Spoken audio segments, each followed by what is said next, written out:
आज की डेट है 9 अगस्त 2022 और आज का पेपर संपन्न हुआ है आईआईटी सीबीटी परीक्षा, जिसमें बहुत सारे आईआईटी के छात्र गए थे एग्जाम देने। और मैंने पिछली वीडियो में आपको बताया भी था कि जो भी आईआईटी के छात्र एग्जाम देने जा रहे हैं, एग्जाम देने के बाद उनको जो क्वेश्चन याद है वो सभी लोग मेरे व्हाट्सएप नंबर पे भेजिए। कुछ छात्रों ने भेजा, कुछ छात्रों ने नहीं भेजा। उसी के अनुसार मैं आपको बताने वाला हूँ किस तरह के क्वेश्चन आज की डेट में परीक्षा में पूछे गए थे। ये क्वेश्चन मैं बता रहा हूँ IIT second year electrician trade के लिए। जितने भी छात्र इलेक्ट्रीशियन ट्रेड से सेकेंड ईयर का एग्जाम देने गए थे, सभी लोग अपना यहाँ पर मिला लीजिए। और जो छात्र अभी एग्जाम देने नहीं गए, आप क्वेश्चनों को देख लीजिए किस तरह के क्वेश्चन परीक्षा में पूछे जा रहे हैं। चलिए क्वेश्चन नंबर 1 से स्टार्ट करते हैं। पहला क्वेश्चन पूछा गया था कि डीसी सीरीज मोटर की किस गति नियंत्रण विधि का उपयोग इलेक्ट्रिक ट्रेन के लिए किया जाता है।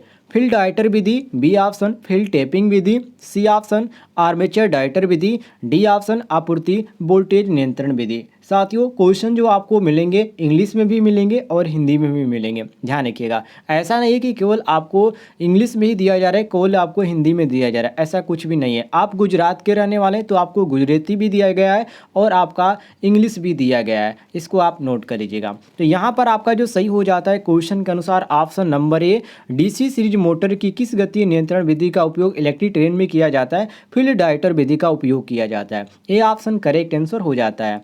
आगे देखते हैं क्वेश्चन नंबर 2 को, जिसमें पूछा जा रहा है कि क्या प्रभाव है अगर चलने के दौरान 4 बिंदु स्टार्टर प्रतिरोध कट है। ए ऑप्शन मोटर बंद हो जाएगी, बी ऑप्शन धीमी गति से चलेगी, सी ऑप्शन बहुत तेज गति से चलता है और डी ऑप्शन उल्टी दिशा में चलते हैं। देखिए, बिंदु स्टार्टर प्रतिरोध यदि कट ऑफ हो जाता है उस स्थिति में क्या होती है, ये बहुत ही धीमी गति से चलती है। ये आपके क्या होते हैं, बहुत ही धीमी गति से चलती है। Option number B correct answer हो जाएगा, मिला लीजिएगा। चलिए आगे देखते हैं क्वेश्चन नंबर 3 को, जिसमें पूछा जा रहा है कि आर्मेचर को संतुलित करने का सबसे प्रभावी तरीका क्या है। सबसे प्रभावी तरीका जो माना जाता है वो आपका होता है, जो कि यहाँ पर आपका दिया गया गतिशील संतुलन। ये सबसे प्रभावी तरीका माना जाता है। बी ऑप्शन हमारा क्वेश्चन के अनुसार करेक्ट आंसर हो जाएगा। चलिए आगे देखते हैं क्वेश्चन नंबर 4 को, जिसमें क्वेश्चन नंबर 4 में पूछा जा रहा है कि आर्मेचर वाइंडिंग का परीक्षण करने के लिए किस प्रकार के उपकरण का प्रयोग किया जाता है। ए ऑप्शन मेगर का, B option growler, C option multimeter, D option ohm meter. मैंने जब आपको पढ़ाया था उसमें भी आपको जानकारी दिया था। इसमें जो प्रयोग किया जाता है ग्राउलर का, एक्सटर्नल ग्राउलर का इसमें उपयोग किया जाता है। ये आपका बी ऑप्शन क्वेश्चन के अनुसार बिल्कुल करेक्ट आंसर हो जाता है, मिला लीजिएगा। चलिए आगे देखते हैं क्वेश्चन नंबर 5 को, ये भी आपका इंपॉर्टेंट है। इसमें पूछा गया था कि यदि डीसी शंट मोटर की फील्ड वाइंडिंग ओपन सर्किट हो जाए तो गति क्या है, उस समय गति क्या होगा। ए ऑप्शन चलना बंद हो जाएगा, बी ऑप्शन मोटर सामान्य रूप से चलती है, सी ऑप्शन धीमी गति से चलती है, डी ऑप्शन बहुत तेज गति से चलती है। तो साथियों यहाँ पर सही हो जाता है ऑप्शन नंबर डी, बहुत तेज गति से चलती है। डी ऑप्शन हमारा क्वेश्चन के अनुसार करेक्ट आंसर हो जाएगा, मिला लीजिएगा। चलिए अगले क्वेश्चन को देखते हैं, क्वेश्चन नंबर 6 को।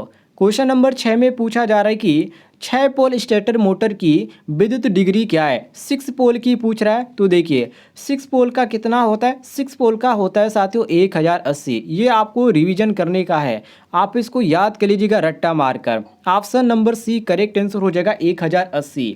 चलिए आगे देखते हैं क्वेश्चन नंबर 7 को, जिसमें क्वेश्चन नंबर 7 में पूछा जा रहा है कि 50 हर्ट्ज की आवृत्ति पर 6 ध्रुव वाले AC3 कला प्रेरण मोटर की तुल्यकालिक गति क्या है। ये आपका जो सूत्र है इसको लगाने का, ये आपका 120 F/P होता है। NS बराबर क्या होता है, NS बराबर 120 F/P होता है। तो इसमें जो हमारा मान दे दिया गया है, फ्रीक्वेंसी का 50 हर्ट्ज दे दिया गया है और ध्रुव की संख्या यहाँ पर आपका 6 दे दिया गया है। तो P की जगह 6 रखेंगे और F की जगह क्या रखेंगे, 50 रखेंगे। तो ये आपका हो जाएगा साथियों 120 गुणे 50 बटे यहाँ पर 6 हो जाएगा। आप इसको आसानी से निकाल सकते हैं, कितना ये आपका निकल के आएगा साथियों।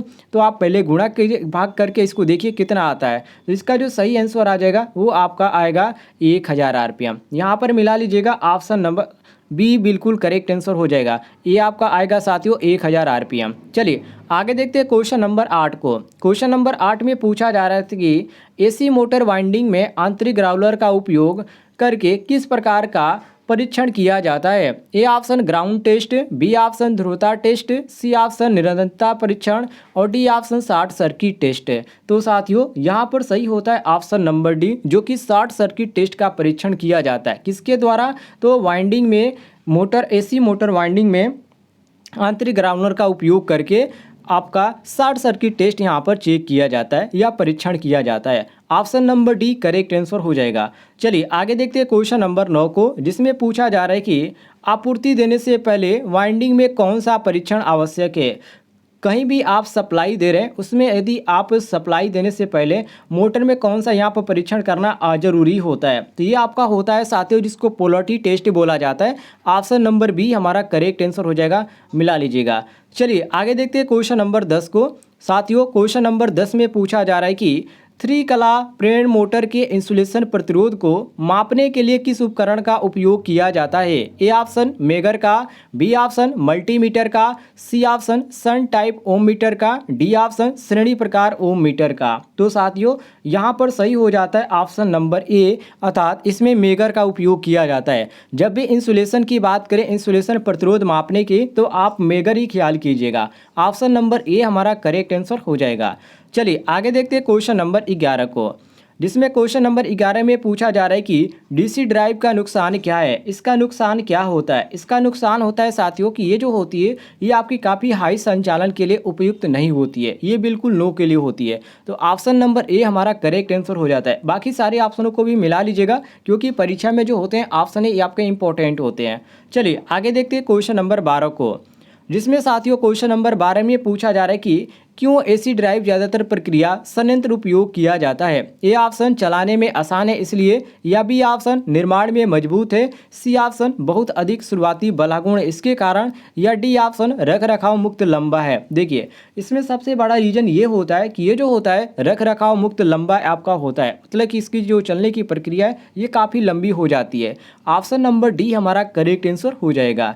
आगे देखते हैं क्वेश्चन नंबर 13 को, जिसमें साथियों क्वेश्चन नंबर 13 में पूछा जा रहा है कि स्वचालित वोल्टेज स्टेबलाइजर के लिए किस फीडबैक नेटवर्क का उपयोग किया जाता है। तो साथियों इसमें जो उपयोग किया जाता है उसको बोला जाता है वोल्टेज डिवाइडर नेटवर्क, जो कि ऑप्शन में आपका बी दिया गया है। ये आपका बी ऑप्शन क्वेश्चन के अनुसार करेक्ट आंसर हो जाएगा, मिला लीजिएगा।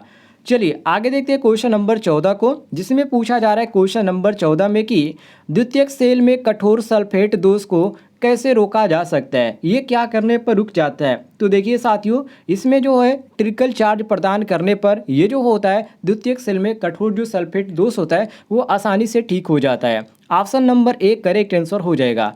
आगे बढ़ते हैं क्वेश्चन नंबर 15 पे। क्वेश्चन नंबर 15 में पूछा जा रहा है बिजली उत्पादन के लिए भारत में कौन सा ईंधन प्रचुर मात्रा में उपलब्ध है। तो कोयला जो प्रचुर मात्रा में उपलब्ध है, बाकी जो डीजल दिया गया, डीजल तो आप सभी को मालूम है अभी प्रचुर मात्रा में उपलब्ध नहीं है, गैस का तेल भी नहीं है और यहाँ पर पेट्रोल भी नहीं है। तो हम कह सकते हैं ऑप्शन नंबर ए हमारा बिल्कुल करेक्ट आंसर हो जाएगा। ए ऑप्शन क्वेश्चन के अनुसार हमारा करेक्ट आंसर हो जाएगा। चलिए आगे देखते हैं साथियों क्वेश्चन नंबर 16 को। क्वेश्चन नंबर 16 में पूछा जा रहा है कि एक गैर पारंपरिक ऊर्जा स्रोत कौन सा है, जैसे कि ए ऑप्शन दिया गया लिग्नाइट, बी ऑप्शन सूरज की किरणें, सी ऑप्शन संग्रहित पानी, डी ऑप्शन चूर्णित कोयला। तो साथियों यहाँ पर सही होता है ऑप्शन नंबर बी, जो कि बी ऑप्शन करेक्ट आंसर हो जाता है सूरज की किरणें। बी ऑप्शन हमारा क्वेश्चन के अनुसार करेक्ट आंसर हो जाएगा, सभी लोग मिला लीजिएगा। चलिए आगे देखते हैं क्वेश्चन नंबर 17 को।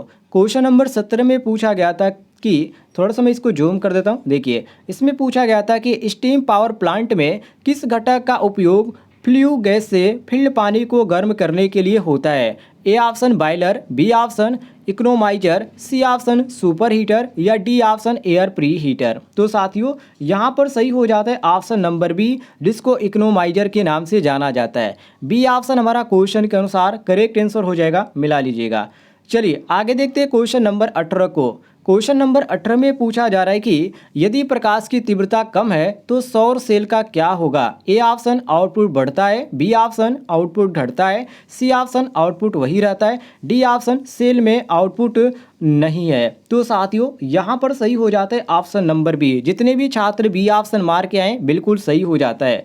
आगे देखते हैं क्वेश्चन नंबर 19 को, जिसमें क्वेश्चन नंबर 19 में पूछा जा रहा है कि वितरण प्रणाली में वितरकों के लिए सब स्टेशन को कौन सी विद्युत लाइन जोड़ती है। A option feeder, B option वितरक, सी ऑप्शन सर्विस लाइन या डी ऑप्शन सर्विस मेन। तो साथियों यहाँ पर सही होता है ऑप्शन नंबर ए, जिसको फीडर बोला जाता है।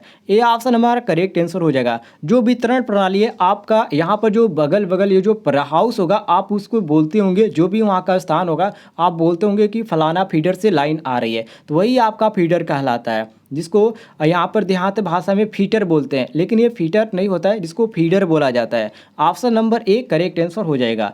चलिए 20 को देखिए, इसमें पूछा जा रहा है कि ओवरहेड लाइनों पर उपयोग किए जाने वाले कंडक्टर का नाम क्या है। ओवरहेड लाइनों के पर उपयोग किए जाने वाले जो कंडक्टर होते हैं उसको क्या बोला जाता है, उसको साथियों बोला जाता है SCSR बोला जाता है। यहाँ पर आपका ए ऑप्शन बिल्कुल करेक्ट आंसर हो जाता है। यदि आपको कोई भी क्वेश्चन में किसी प्रकार की दिक्कत आई हो तो कमेंट में जरूर बताइएगा, और यदि आप एग्जाम देकर आ रहे हैं और आपको आंसर बताना है तो आप मेरा व्हाट्सअप लिंक ले लीजिए इस वीडियो के डिस्क्रिप्शन बॉक्स में, वहाँ से ज्वाइन होकर आप बता सकते हैं किस तरह के क्वेश्चन परीक्षाओं में पूछे जा रहे हैं।